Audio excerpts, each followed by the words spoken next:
Buenos días. Esta es la presentación sobre la embriología del sistema tegumentario. Bueno, la fase de embriogénesis se inicia con la fertilización y se divide en tres fases: la fase de segmentación, de gastrulación y de organogénesis. La fase de segmentación es la primera y consiste, después de la fertilización, mediante muchas divisiones, la formación de blastocisto, que es esto de aquí. Después hay una fase de gastrulación en la que el blastocisto como que se le hace un huevo dentro y forma las tres hojas embrionarias: el ectodermo, el mesodermo y el endodermo. Después está la fase de organogénesis, donde se forman los órganos e inicia la hematopoiesis. El blastocito se forma en torno a la tercera semana y es cuando se implanta en el útero materno. Y la fase de organogénesis termina en torno a la octava semana de desarrollo y es cuando pasamos a la fase de... ya termina la fase de embriogénesis y pasaríamos a la fase fetal. Y bueno, la embriología de la piel, que es la primera parte que vamos a ver del sistema tegumentario. La piel básicamente, bueno, es el órgano más grande del cuerpo y tiene un doble origen. La epidermis viene de lo que sería el ectodermo, que es más superficial, y la dermis derivaría del mesénquima, que está debajo del ectodermo. Además tenemos distintas estirpes celulares. Del ectodermo vendrían los queratinocitos, que son las células más numerosas de la epidermis, los melanocitos, la célula de Merkel y otras neuronas. Y de la dermis vendrían los fibroblastos, las células de Langerhans y las células endoteliales. La epidermis primitiva está formada por una sola capa de células ectodérmicas apoyadas sobre el mesénquima. Y en torno al segundo mes, a partir de las células de capas basales, se forma una capa más superficial de células más aplanadas que se llama peridermo epitriquio, cuya función es proteger a esta epidermis rudimentaria. En torno al cuarto mes surge una tercera capa que se encuentra entre el peridermo y las células de capas basales. Surge a partir de las células de capas basales y se llama capa intermedia. Y ya antes del nacimiento normalmente se produce ya la estructura definitiva en 4 capas de la epidermis. Una capa germinativa o basal, donde están las células que se van a encargar de ir renovando la epidermis. Una capa espinosa, caracterizada por múltiples uniones intercelulares, por desmosomas, y por eso se llama espinosa. Una capa granular con gránulos de queratohialina, que es el precursor de la queratina. Y una capa córnea que está hecha fundamentalmente de células aplanadas, mayor parte están muertas y están cargadas de queratina. Es una estructura, es una piel con 4 capas, pero realmente en el momento del nacimiento todavía está inmadura y tarda un par de meses en ser como la piel definitiva nuestra. Hay una quinta capa, que sería la capa lúcida, que está en la zona, está entre la córnea y la granular, y está en la zona donde la piel es más gruesa, como de las palmas de las manos y la planta de los pies. Bueno, eso era en cuanto a los queratinocitos de la epidermis, pero en la epidermis hay más células. Algunas de estas células derivan de la cresta neural. Normalmente cuando se forma el tubo neural, vemos como primero se pliega y vemos que después se cierra, y una vez que el tubo neural se cierra, las células de la cresta epidérmica se disocian de este tubo neural y van a hacer una migración a través del mesodermo hasta llegar a la epidermis.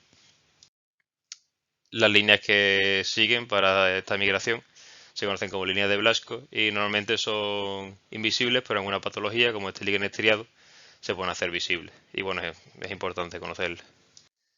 Una de estas células que vienen del neuroectodermo y que hacen esta ruta de migración son los melanocitos, que sería esta célula de aquí, que como vemos tiene una especie de prolongaciones citoplasmáticas, que son las dendritas o dendritos.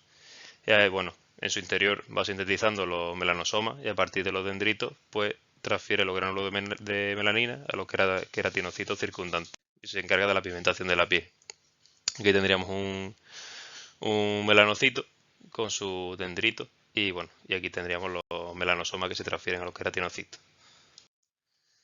Eso en cuanto a la epidermis. Después tenemos también la dermis, que recordemos que se formaba del mesénquima subyacente, que no viene del ectodermo, y tienen 3 fuentes. La dermis de los miembros superior e inferior y de la pared corporal vienen del mesodermo de la placa lateral. La dermis de la espalda viene del mesodermo paraxial. Y la dermis de la cara y del cuello sí viene del ectodermo, viene de la cresta neural. Pero bueno, como vemos, solo una pequeña parte en general suele venir del mesénquima subyacente. A la dermis primitiva se divide en corio y subcorio, que lo tenemos aquí. Básicamente en torno al tercer o cuarto mes, el corio, mediante una serie de fuerzas de tensión y de compresión, interactuando con la epidermis primitiva, con las células de capas basales, forma una serie de papilas dérmicas y de crestas epidérmicas en compensación. Estas serían las papilas dérmicas que se introducen en la epidermis y como la pieza que corresponde serían las crestas epidérmicas. Las papilas dérmicas son muy importantes porque es donde van a estar los vasos que van a nutrir y se van a encargar del soporte de la epidermis, y también vamos a encontrar muchas terminaciones nerviosas que van a controlar sensaciones como de calor o de frío. Y además las papilas dérmicas y las crestas epidérmicas a nivel macroscópico se ven como los dermatoglifos o huellas dactilares, que en general tienen 6 patrones, que son los que están aquí. Los dermatoglifos, bueno, ya sabemos para qué sirven, pero bueno, a nivel de patología, cuando hay algunos trastornos en la embriología, se pueden modificar, y a veces el análisis de huellas dactilares puede servir para hacer ciertos diagnósticos en la clínica. En el momento del nacimiento, ya una vez se ha formado la piel, el niño nace cubierto de una cosa que se llama vernis caseosa, que básicamente es como un poco todos los restos que se van acumulando en el líquido amniótico. Secreciones sebáceas, el peridermo, que era la capa superficial que hemos visto antes, degenerado, y bueno, y otras secreciones diferentes. Y básicamente la función del vernis caseoso es proteger a la piel del golpeo del líquido amniótico. Sería todo esto que cubre al niño. Bueno, consideraciones clínicas de alteraciones en el proceso de embriogénesis. Tenemos trastornos en la pigmentación, como el piebaldismo, que es una patología autosómica dominante, que básicamente es un defecto en la migración de los melanocitos y una ausencia de melanocitos en algunas zonas. Normalmente en una zona de la piel que se acompaña de un mechón blanco de pelo, como sería este niño aquí. Después tendríamos el síndrome de Waardenburg, el tipo 1, que es el más frecuente, que es autosómico dominante relacionado con el gen PAX3, que también es por un problema en la migración de los melanocitos, y vemos cómo se altera el color de los ojos, produciendo heterocromía, y en el color del pelo.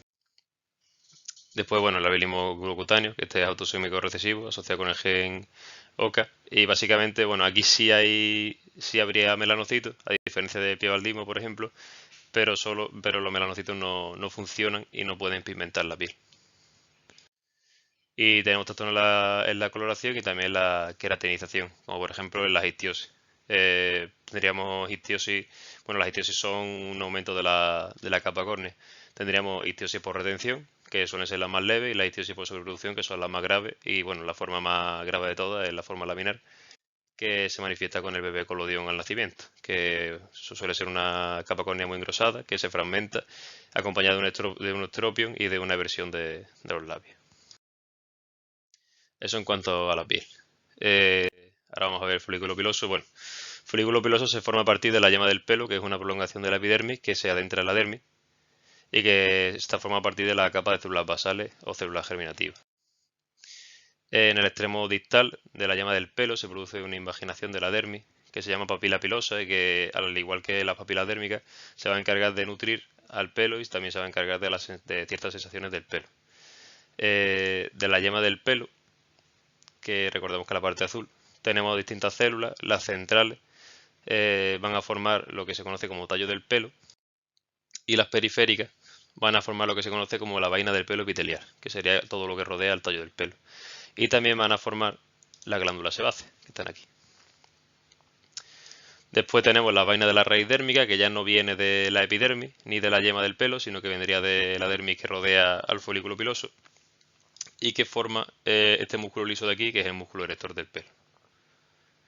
Básicamente el pelo va creciendo desde su base y va empujando el tallo del pelo hacia afuera. Y bueno, aquí se ve más o menos bien. El niño no suele nacer cubierto de un pelo muy primitivo, que es el lanugo, y ya según se va desarrollando, pues el pelo es reemplazado por un pelo más grueso, que será el que tendrá a lo largo de la vida. Aquí, como consideraciones clínicas, pues podemos tener un exceso de folículos pilosos, como sería esta niña con hipertricosis, que bueno, realmente esto no es un problema embrionario, el de la foto no. Este es uno de los niños afectados porque le dieron minoxidil en vez de omeprazol. En plan, la foto de verdad fue una de las que se presentó para la denuncia. Y después tendríamos la triquia, que es el defecto de folículos pilosos, un tipo de alopecia irreversible. Vemos a esta niña que está afectada en cuero cabelludo, en cejas. Y aquí tendríamos una muestra histológica de esta misma niña, en la que se observa una ausencia completa de folículos pilosos, y además también no hay ninguna clase de infiltrado inflamatorio ni nada que pueda justificar esta ausencia de folículos pilosos, simplemente no están. Bueno, pues tenemos glándulas sudoríparas. Al igual que el folículo piloso, también se forma a partir de una yema de la epidermis, de la capa de células basales, que se adentra en el mesénquima. Primero es una imaginación cilíndrica que es sólida, y después va creando una luz dentro, mientras que el extremo distal se va enrollando formando una espiral. Y ya cuando está formada del todo, tendríamos un conducto que comunica con el exterior, tendríamos la célula secretora y tendríamos encima tejido mioepitelial, normalmente músculo liso, que ayuda mediante su contracción a la expulsión de las secreciones.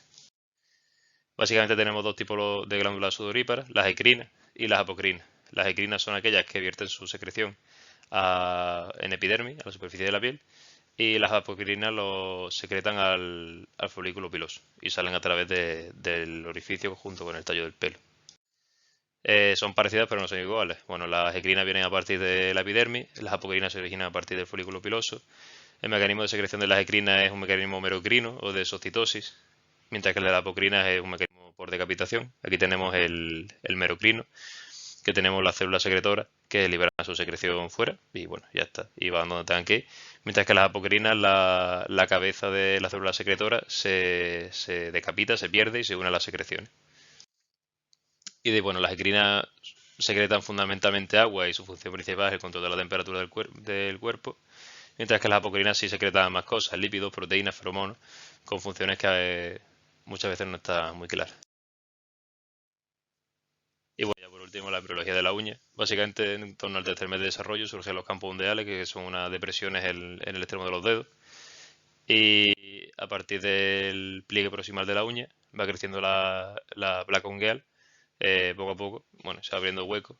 Y ya sería en torno al noveno mes de desarrollo cuando ya la uña alcanza el límite de los dedos. Y bueno, y hasta aquí la embriología de la piel.